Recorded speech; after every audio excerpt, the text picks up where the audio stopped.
welcome to Yofi Talk. Wah, kali ini kita kedatangan 2 tamu spesial karena Gatra lagi main ke Kendal, ke barat. Main ke rumahnya Mas Diko selaku Bupati Kendal terpilih, dan ada juga Agus Samsul di sini, Ketua Happy Trend. Tuh, pasti pemirsa Gatra TV penasaran apa sih sebenarnya Happy Trend. Nah, kali ini kita akan membahas seputar tentang UMKM yang ada di Kendal. Nah, karena 2 narasumber kita kali ini rajanya UMKM nih. Oke, nah pertama saya mau nyapa dulu Mas Diko. Mas Diko, gimana perasaannya Mas jadi Bupati terpilih Kendal? Ya, alhamdulillah bersyukur di usia yang masih muda diberikan kepercayaan oleh masyarakat Kendal, dan ini juga semua atas izin Allah Subhanahu wa taala. Ya, semoga amanah ini bisa dijalankan dengan baik untuk kepentingan masyarakat Kendal, agar Kendal ke depan bisa akselerasi lebih baik lagi, dan masyarakatnya insya Allah bisa lebih sejahtera lagi. Amin, amin. Kita doakan semoga semua harapannya dan juga visi misinya tercapai. Tapi tadi belum membahas visi misi nih. Nah, boleh diceritakan visi misi Mas Diko selaku Bupati Kendal, kemudian katanya suka banget berusaha untuk meningkatkan UMKM di Kendal ya Mas ya. Gimana tuh ceritanya tuh? Jadi memang ada beberapa visi misi yang akan menjadi fokus kita ke depan. Yang pertama terkait UMKM yang tadi sudah disampaikan. Kita juga memikirkan gimana petani yang ada di Kendal ini ke depan bisa lebih sejahtera lagi, dan tentunya juga nelayan-nelayan yang ada di Kendal juga akan kita pikirkan, dan tentunya kita berharap ke depan Kendal ini bisa menjadi pusat pariwisata dan industri. Ini yang gagasan yang selalu kita sampaikan dalam kampanye kita sebelumnya, karena ini ada beberapa efek domino ketika pariwisata yang ada di Kendal ini bisa benar-benar kita konsepkan dengan baik dan bisa menjadi destinasi wisata yang unggul khususnya di Jawa Tengah gitu.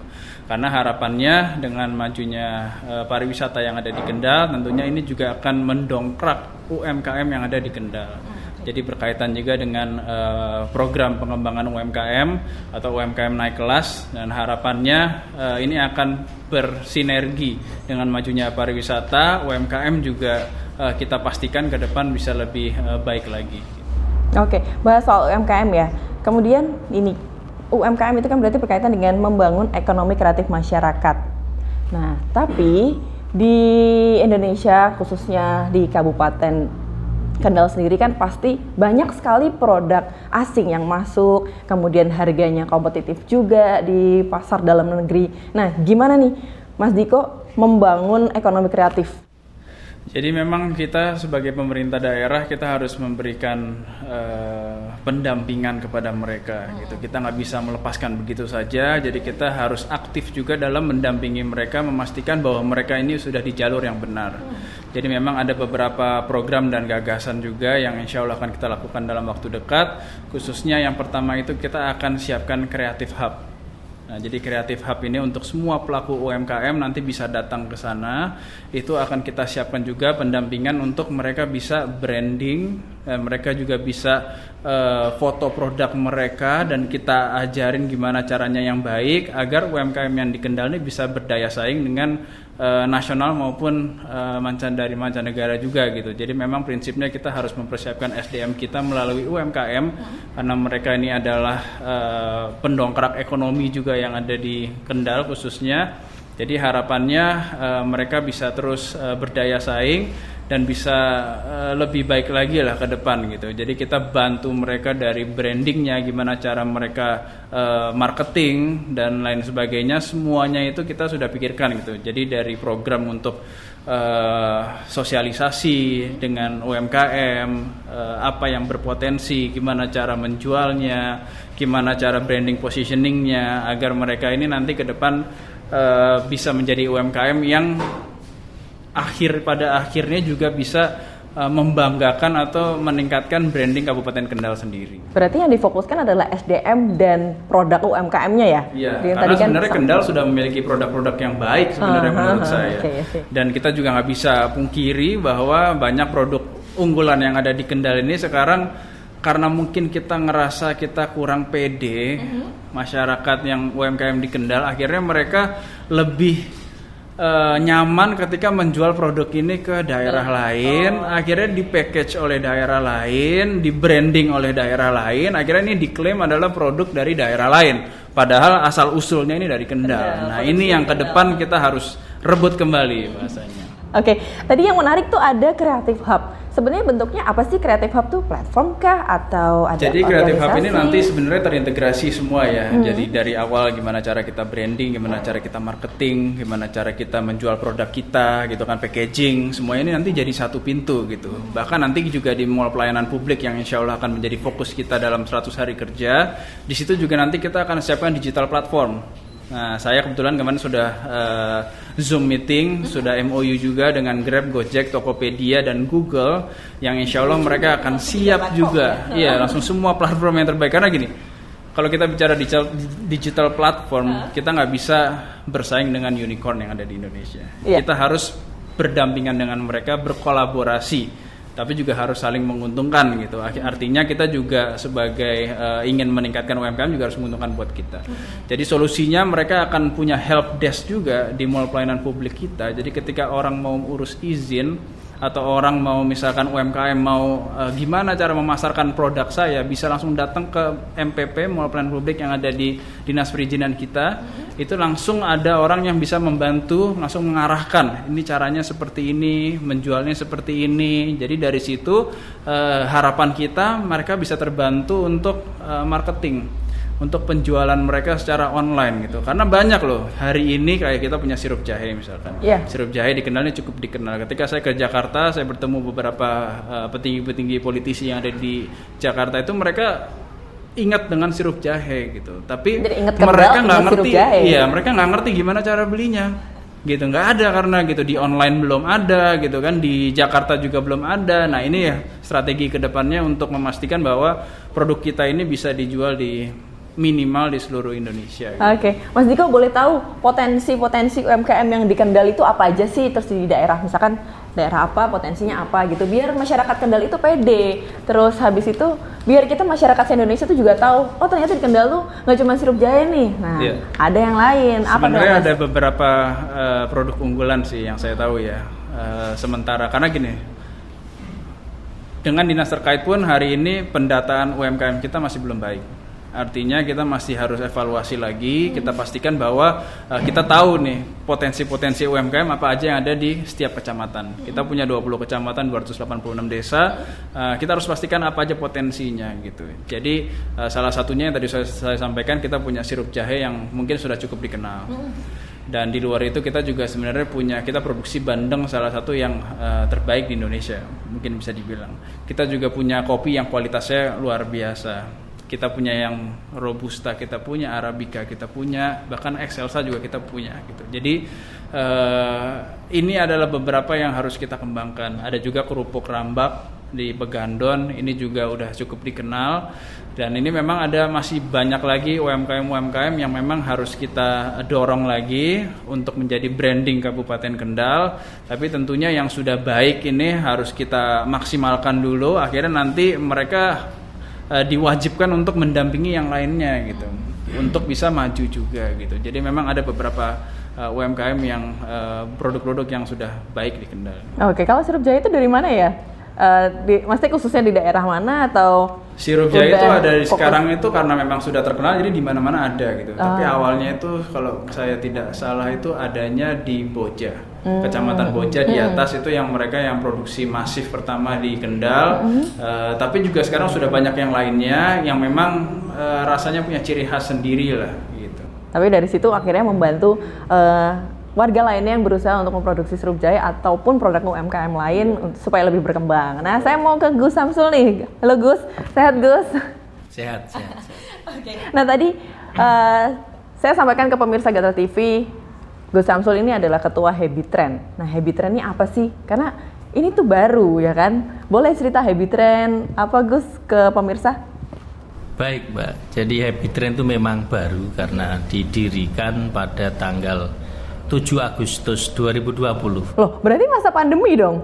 Ya, jadi ini langsung dihadiri oleh Bapak Wakil Presiden RI, beliau Bapak Kiai Haji Ma'ruf Amin. Nah, memang beliau yang menginisiasi bagaimana potensi pesantren ini punya pusat bisnis ekonomi pesantren, maka disingkat Happy Trend. Himpunan Ekonomi Bisnis Pesantren. Himpunan Ekonomi Bisnis Pesantren. Oke. Terus ada program kerjanya apa aja sih? Ya, jadi Happy Trend ini yang pertama membuat sebuah holding pesantren. Ini yang pokok, bagaimana agar potensi pesantren ini mampu di manage dengan baik. Kenapa? Karena di Indonesia itu ada 28.000 pesantren, 18 juta santri. Ini kan sebuah potensi yang luar biasa, yang notabene pesantren-pesantren punya komitmen yang tinggi dalam hal bisnis. Contoh dalam hal market aja. Ketika ini dijadikan market di setiap pesantren itu punya loyalitas yang tinggi. Gitu. Karena apa? Ada hubungan emosional. Kalau di Kendal, Pak Bupati, kita punya 215 pesantren, 15.000 santri. Ini potensi yang sangat-sangat bagus kita kembangkan di Kendal, khususnya dalam hal tadi membangun ekonomi kreatif. Tidak hanya di pesantren, tapi di lingkungan masyarakat di sekitar pesantren. Ini nanti bisa disinergikan.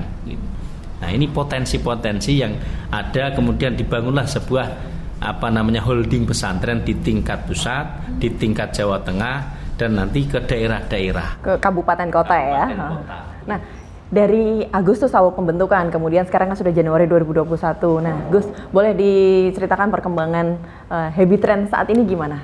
Baik. Khususnya pesantren yang di Kabupaten Kendal ini ya. Ya, jadi untuk yang tingkat provinsi, karena kami juga belum dilantik, kita baru mendirikan benderanya dulu. Jadi nama perusahaan, kemudian status hukum, insya Allah bulan Februari ini selesai. Mau kita launching untuk yang tingkat Jawa Tengah. Nah, untuk tingkat Jawa Tengah kemarin terkait dengan core bisnisnya sudah kita tentukan. Ada beberapa titik core bisnis. Yang pertama diantaranya nanti kita akan membangun virtual market pesantren se-Jawa Tengah. Misal contoh tadi, di setiap pesantren punya produk apa? Kalau di Kabupaten Kendal punya perda One Product One Village itu, nah kita akan kembangkan lewat virtual market ini ya, One Product One Pesantren, gitu. Satu pesantren satu produk. Ketika ini terjadi, ini sebuah pemberdayaan UMKM yang luar biasa, dan ini ekonomi akan berputar di Kendal, di Jawa Tengah.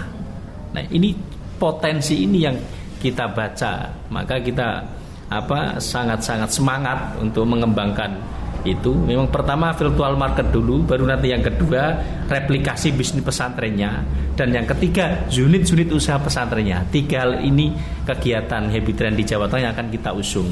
Oh, yang akan dinaikkan ya. Oke.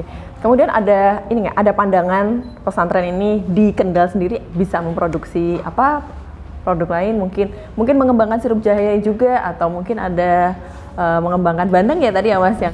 Jadi di setiap pesantren sebenarnya sudah banyaklah produk-produk itu. Contoh kalau kami di Al-Musyafa sudah punya produk itu. Madu Asyifa itu kan produk Al-Musyafa. Madu ya? Iya, madu itu di setiap di Kendal, di Semarang kota, di setiap apotek ada produk kita. Tapi belum terintegrasi dengan Happy Trend ini. Belum. Masih sendiri-sendiri. Masih sendiri-sendiri. Kemarin kita dari Pak Geruyung di tempatnya Pak Isohari punya produk ternyata. Produk untuk pembersih pembersih apa itu produknya namanya. Artinya apa? Ketika ini nanti bikin sebuah asosiasi yang bisa kita rekrut dengan baik, ini sebuah luar biasa. Sebuah lonjakan luar biasa terkait dengan digital market tadi. Jadi sama-sama pesantren udah nggak saingan lagi, dan tapi kerjasama. Pesantren. Oh, dan lingkungan pesantren. Masyarakat pesantren. Nah, ini penasaran nih, apakah dampak positif dari Happy Trend di lingkungan pesantren? Kan di sana ada masyarakatnya, kemudian pasti juga ada UMKM-nya di lingkungan pesantren. Nah, dampaknya apa dulu nih? Ya, jadi ketika ini nanti sudah jalan Happy Trend ini di masing-masing pesantren, contohnya di Kendal aja yang dekat. Nah, kemudian produk-produk ini pasti akan bermanfaat untuk lingkungan masyarakat di pesantren.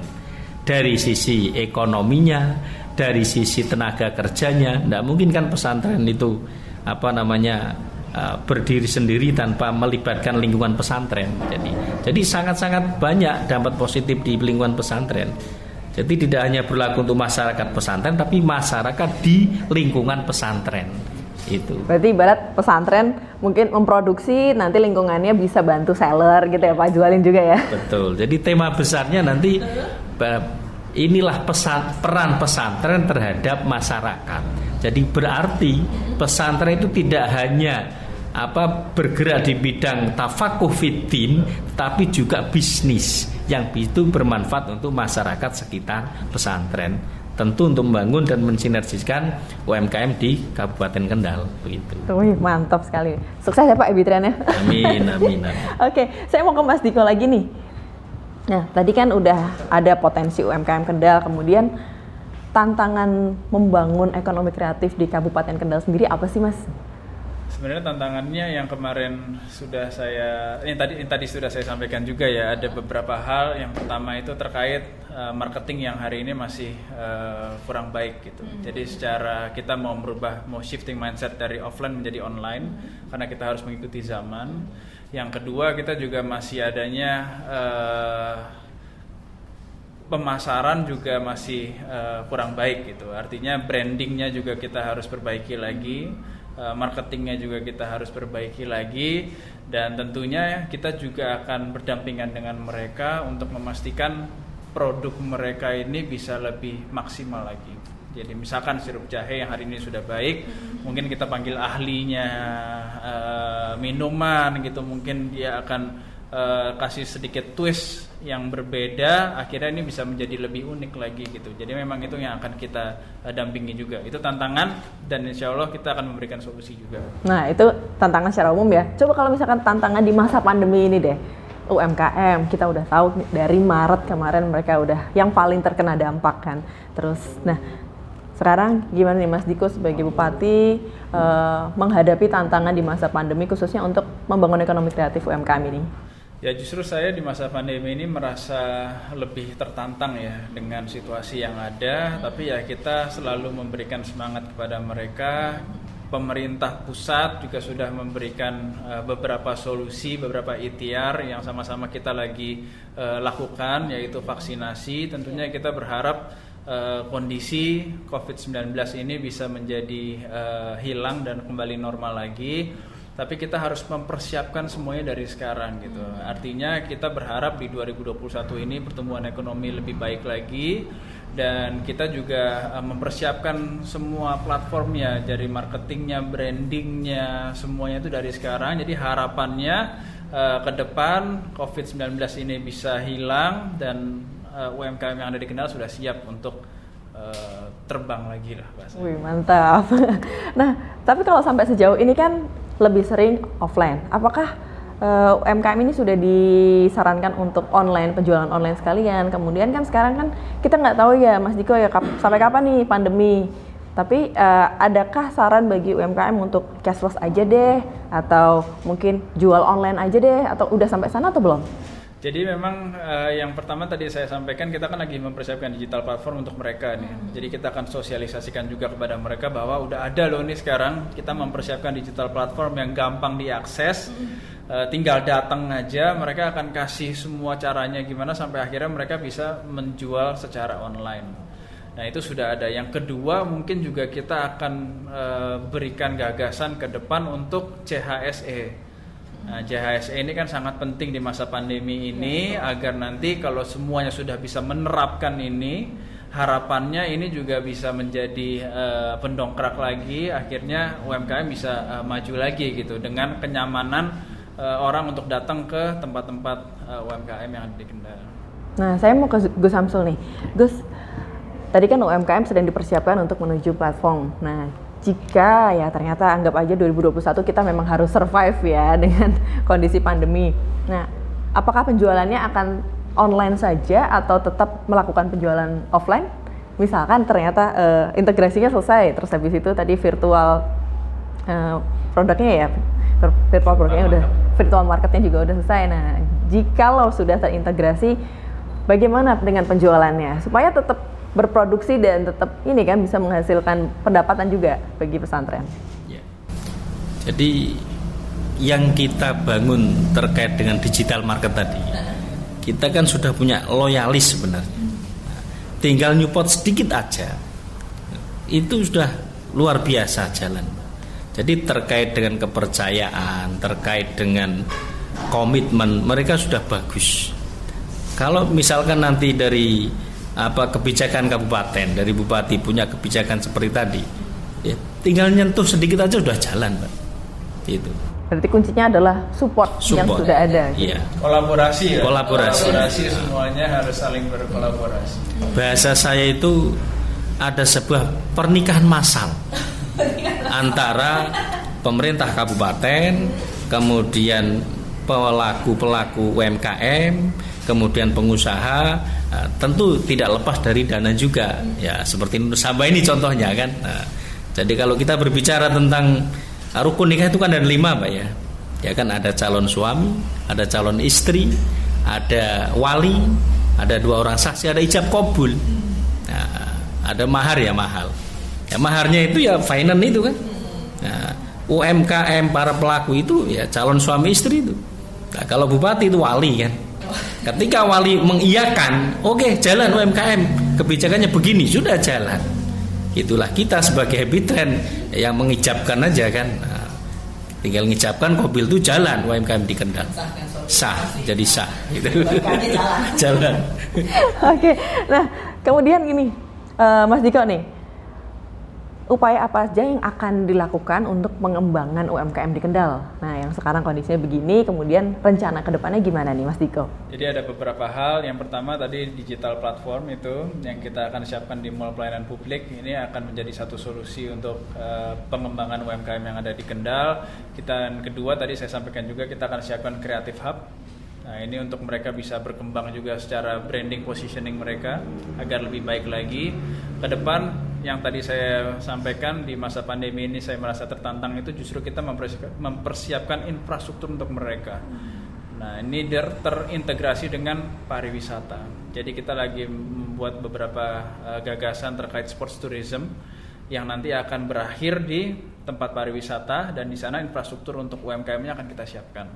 Gitu. Jadi ini masuk ke One Product, One Village, One Product saya, program saya itu, dan rencananya jadi setiap desa itu ada satu desa wisata yang menjadi destinasi wisata yang akan disiapkan juga infrastrukturnya untuk UMKM mereka bisa berkreasi di sana. Dan tentunya kita akan integrasikan juga dengan mungkin trek sepeda atau mungkin trek jogging atau mungkin aktivitas olahraga yang lainnya yang kita bisa kembangkan untuk menjadi sports tourism yang ada di Kendal.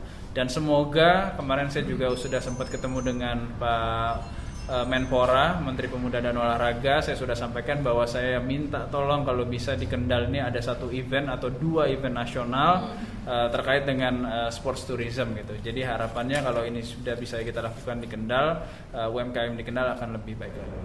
Oke, semangat Kendal. Kemudian yang terakhir nih, saran bagi UMKM Kendal supaya tetap kreatif, handal dan siap menjalankan kegiatan, dan saran juga untuk Happy Trend supaya makin maju ya Pak, makin cepat prosesnya. Jadi pesantren itu segera melakukan produksi atau kolaborasi antar pesantren. Tentunya yang pertama kita tidak boleh puas dengan diri kita sendiri. Kita harus bisa memaksimalkan kualitas dan branding agar UMKM Kendal ini bisa memiliki pasar yang luas. Yang kedua, kita harus maksimalkan utilisasi teknologi dengan memasarkan secara online. Yang tadi kita sudah sampaikan, kita membuat shifting mindset dari offline menjadi online. Yang ketiga tadi saya sampaikan dengan CHSE. Ini juga menjadi satu terobosan di masa pandemi ini agar UMKM bisa tetap berkarya. Oke, sedikit soal tadi kan masih UMKM ya. Nah, kemudian dengan pariwisata, apakah ada rencana pengembangan pariwisata nih di Kabupaten Kendal? Iya, tadi udah beberapa. Jadi kemarin setelah di masa transisi, saya dengan dinas terkait sudah mengunjungi beberapa potensi pariwisata yang ada di Kendal, sangat banyak sekali. Kita punya wisata bahari, kita punya garis pantai terpanjang di Jawa Tengah, kita punya beberapa pantai yang hari ini sudah terdevelop dengan baik. Perlu sentuhan-sentuhan dikit agar mereka bisa berkembang lebih baik lagi. Contohnya di Kaliungu kita ada Pantai Ngebum, Terus di Cepiring ada Pantai Kemangi. Cepiring ya, Gus ya? Cepiring. Nah, Pantai Kemangi, terus Kangkung. Pantai Kemangi. Terus kita juga ada beberapa pantai yang memiliki potensi bagus di Kendal yang bisa menjadi wisata bahari. Di Kaliungu tadi disampaikan juga kita punya banyak pondok pesantren, kita bisa jadikan wisata religi, dan di atas bisa jadi wisata agro gitu. Jadi di atas ini kan sangat bagus sekali dengan pemandangan-pemandangannya, lokasinya sangat strategis dengan ibu kota Jawa Tengah, kota Semarang. Dan ini tinggal gimana caranya infrastrukturnya kita siapkan dengan baik. Kita berkolaborasi dengan pemerintah pusat, provinsi maupun dengan swasta, dengan tujuan kalau saya gimana caranya pariwisata di Kendal ini bisa terkonsep dengan baik agar UMKM-nya bisa berkembang dengan baik juga. Oke, baik. Terima kasih Mas Diko atas waktunya. Terima kasih Gus Samsul atas waktunya. Lancar terus, semoga acara pelantikannya lancar. Amin. Dan semua program kerjanya bisa terlaksana, khususnya UMKM dan pariwisata ya Gus ya. Lancar juga ya Bitrannya ya Gus ya. Oke, terima kasih. Kita ketemu lagi di Jovi Talk selanjutnya.